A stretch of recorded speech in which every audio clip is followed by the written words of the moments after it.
ऐसे एक व्यक्ति जब आत्मिक जीवन की हाइट में होता है, आत्मिकता में बढ़ा हुआ होता है, तब शैतान उसको घमंड में गिराने का प्रयास करता है या अपना गुलाम बनाने का प्रयास करता है। और जैसे ही एक व्यक्ति परमेश्वर के विरुद्ध, वचन के विरुद्ध जाता है, शैतान की बात को मान लेता है, वो शैतान का गुलाम बन जाता है। और इस प्रकार शैतान मनुष्यों को गिराता है, परमेश्वर से दूर करता है। फिर हमने देखा शैतान के क्या नाम है। फिर हमने देखा कि शैतान क्या क्या युक्तियां खेल कर गिराता है। उसमें हमने देखा सबसे पहले कि शैतान व्यक्तिगत जीवन में अपवित्रता को लाएगा, पाप को लेकर आएगा, व्यक्तिगत जीवन में सुस्ती, लापरवाही को लेकर आएगा। फिर दो लोगों के बीच में वो मनमुटाव लेकर आएगा। उसकी योजना है कि दो लोगों को एक मन होने नहीं देना, उनका वैर विरोध, उनके मन की बातें निकलने नहीं देना। अगर यीशु के पास भी आकर हमारा मन नहीं बदला, आपस का मन मुटाव, आपस की बातें नहीं बदली, तो यीशु के पास आकर कोई फायदा नहीं है। क्योंकि यीशु जीवन बदलता है। सिर्फ पापों से उद्धार मिल गया उतना काफी नहीं, हमारा जीवन भी परिवर्तन होना है।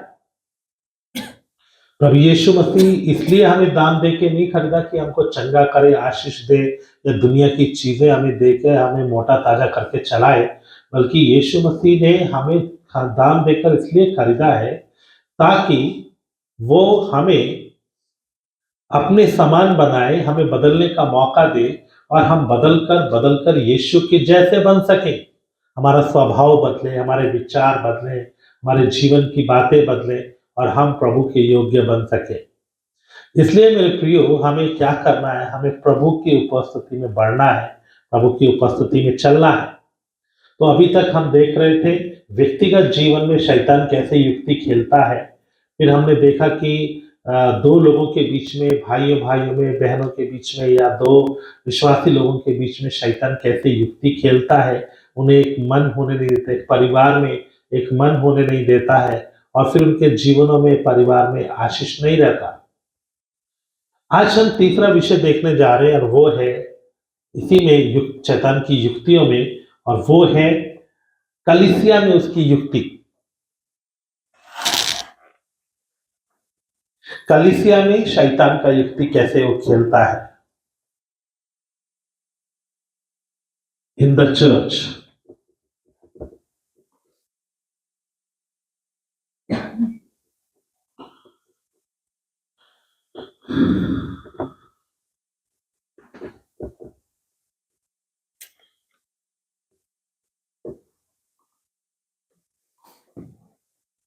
शैतान वाइल्स इन द चर्च। कलीसिया में शैतान का युक्ति। शैतान कैसे युक्ति खेलता है, शैतान कैसे चर्च के अंदर, कलीसिया में युक्ति खेलकर लोगों को गिरा देता है, ये विषय आपको समझने का विषय है। मेरे प्रियो, प्रभु ने कलीसिया को अलग दायरे में रखा है। परमेश्वर चाहता है हम सही सुसमाचार, सही वचन में, सही बातों में चलें, प्रभु की उपस्थिति में चलें, और हम परमेश्वर के वचन के अनुसार जीवन जिए, वचन के अनुसार जीवन बिताएं। लेकिन शैतान क्या करता है? पहली चीज हमारे जीवन में आत्मिक सुस्ती लेकर आएगा, कलीसिया को सुस्ती की हालत में डालेगा। ये शैतान का सबसे पहला चालाकी है। कलीसिया का उन्माद खत्म हो जाता है, कलीसिया के अंदर बेदारी खत्म हो जाती है। कलीसिया एक मशीन की तरह, एक रीति रिवाज की तरह है, बस कर रहे हैं। जैसे लोग सुबह उठते हैं, फ्रेश होते हैं, जॉब पे जाते हैं, फिर आते हैं, बस उनका रोज का वो काम होता है। उसमें कोई उन्माद, कोई खुशी, कोई मन मन नहीं भी है तो भी करना है। एक आदत हो जाती है मनुष्य की, और वो करता रहता है, उसको वो आदत हो गई। ऐसे ही कलीसियाएं भी आज उन्माद के साथ नहीं चल रही, बेदारी के साथ नहीं चल रही।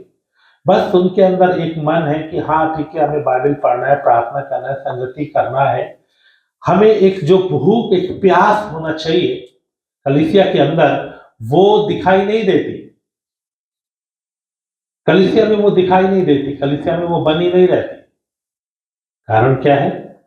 क्योंकि कलीसिया के जो लोग हैं वो सुस्त और लापरवाह हो जाते हैं।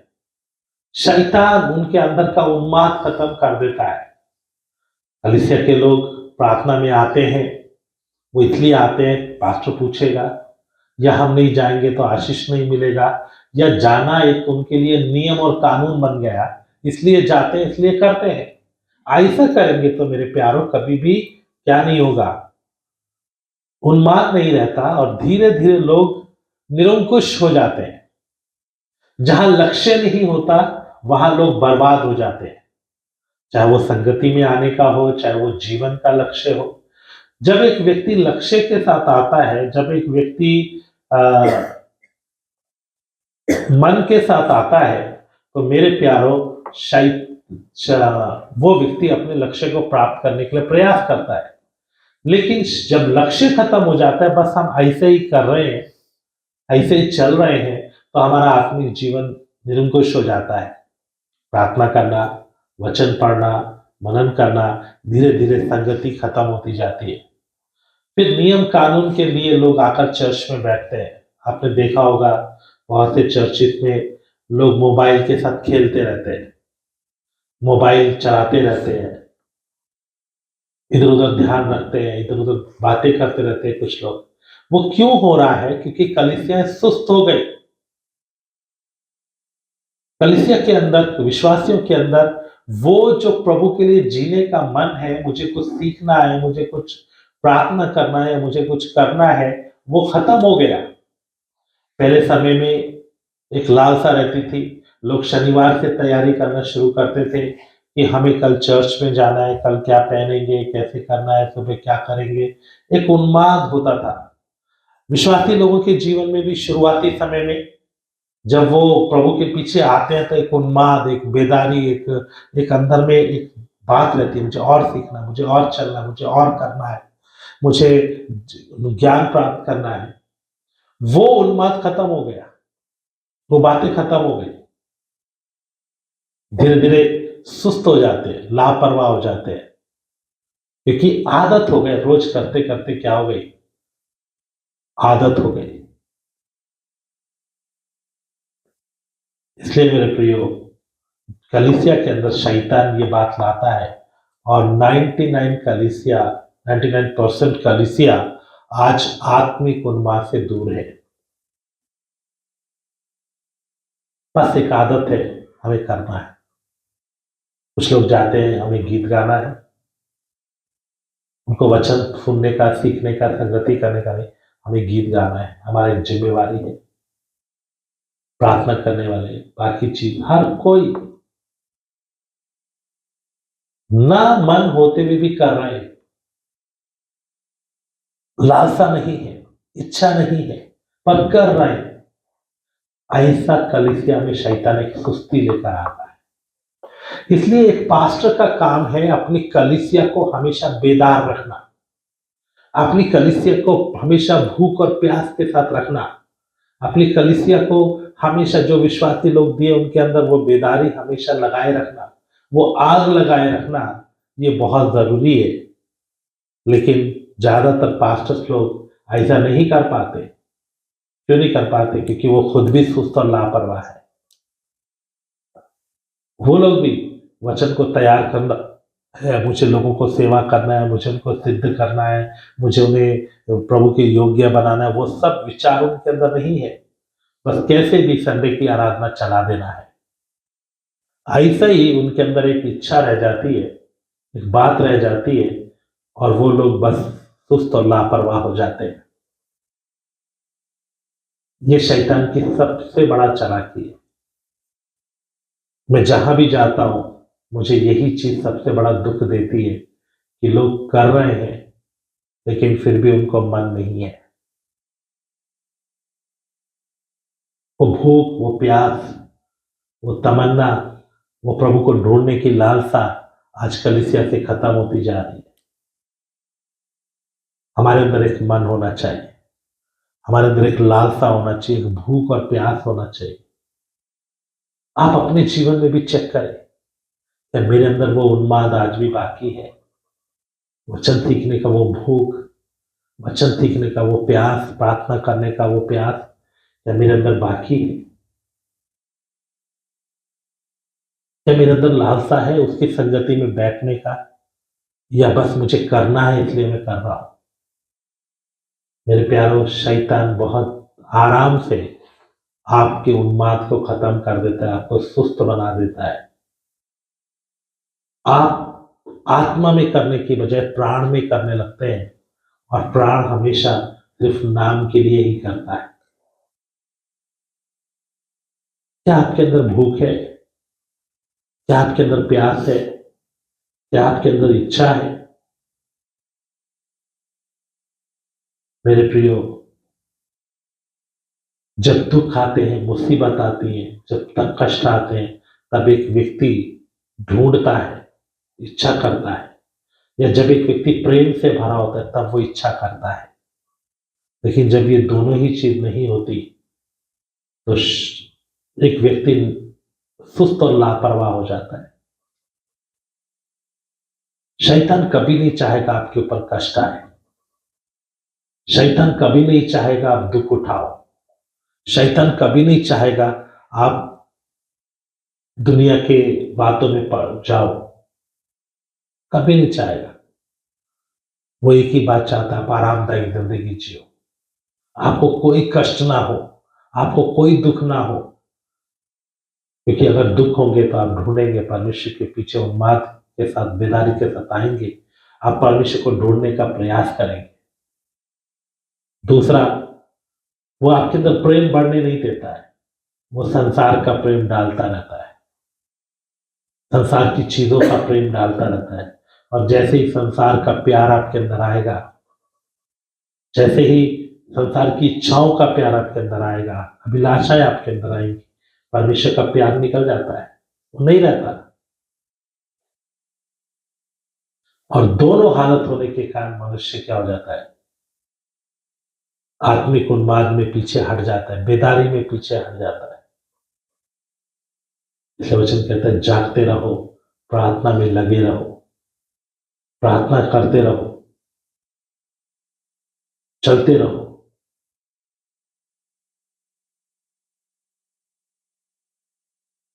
हमें भूख, लालसा और प्रेम के साथ चलना है। होता क्या है, एक व्यक्ति को कब होश आती है?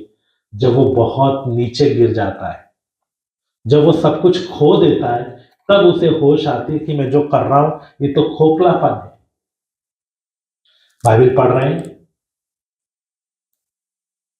प्रार्थना कर रहे हैं, लेकिन अंदर में खुशी नहीं है, अंदर में आनंद नहीं है, अंदर में प्रभु की भरपूरी नहीं है, बस करना है, सब इधर दिमाग में चल रहा है। आज कलीसिया ऐसे ही है। ये शैतान का एक बहुत बड़ा चालाकी है। अगर आपकी प्रार्थना प्रेम से नहीं है, आपकी आराधना प्रेम से नहीं है, अगर आपका वचन मनन करना प्रेम से नहीं है, आप महसूस नहीं कर रहे हो, तो शैतान की युक्ति में आप फंस चुके हो।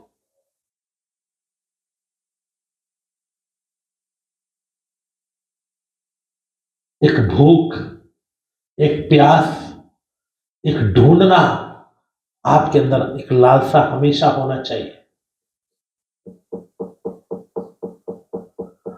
वो नहीं है तो मेरे प्यारों आप गिर गए। कारण क्या है? सबसे पहली चीज, आपके अंदर से प्रेम खत्म हो गया। क्यों खत्म हो गया? जरूर आप में संसार का प्रेम आया है। संसार का प्रेम। मसीह जीवन करते रहने का जीवन नहीं है। ऐसा नहीं है वचन मसीह जीवन में हम सिखाते हैं, मसीह जीवन के स्तंभ में वचन पढ़ना है, प्रार्थना करना है, संगति करना है, रोटी तोड़ना है, आराधना करना है, ये स्तंभ है। लेकिन मैं कहता हूं, ये स्तंभ होने के बावजूद भी आप खोखले हो सकते हो। ये स्तंभ आपके जीवन में खूब चला, खूब बाइबल पढ़ रहे हो, खूब प्रार्थना कर रहे हो, सब कुछ कर रहे हो, लेकिन अंदर में प्रेम नहीं है, सिर्फ नाम के लिए कर रहे हो, भूख नहीं है, प्यास नहीं है।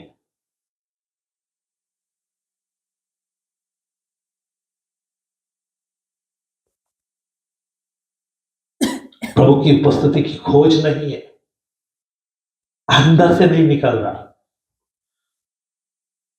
इसका मतलब है आप क्या हो गए? आप गिर गए, आप गिर गए, आप प्रभु से दूर हो, प्रभु की उपस्थिति से निकल गए। शैतान आपको सुस्त और लापरवाह बना दिया, सुस्त और लापरवाह।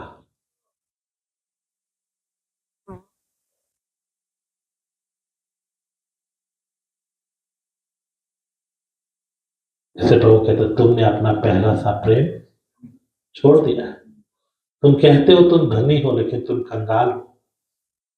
तुम कहते हो कि हम देखने लगे हैं, लेकिन तुम अंधे हो, निकम्मे हो, तुम तुच्छ हो। क्यों? सब कुछ हो रहा है, कलीसिया में सब कुछ चल रहा है, पहले से ज्यादा अच्छा काम हो रहा है, पहले से ज्यादा फैसिलिटीज है, सब कुछ है, लेकिन यीशु अंदर नहीं है। यीशु कहता है मैं बाहर खड़ा हुआ खटखटा रहा हूं। आपके जीवन में आज क्या हालत है?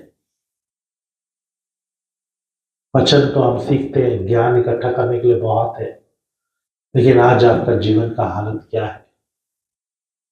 क्या प्रभु के लिए वो प्रेम जो कभी आपने महसूस किया आज भी है? क्या वो वचन सीखने का भूख, वो लालसा, वो जीवन बदलने का मन, प्रभु के लिए जीने का मन, प्रभु के लिए चलने का मन, क्या वो आज भी है?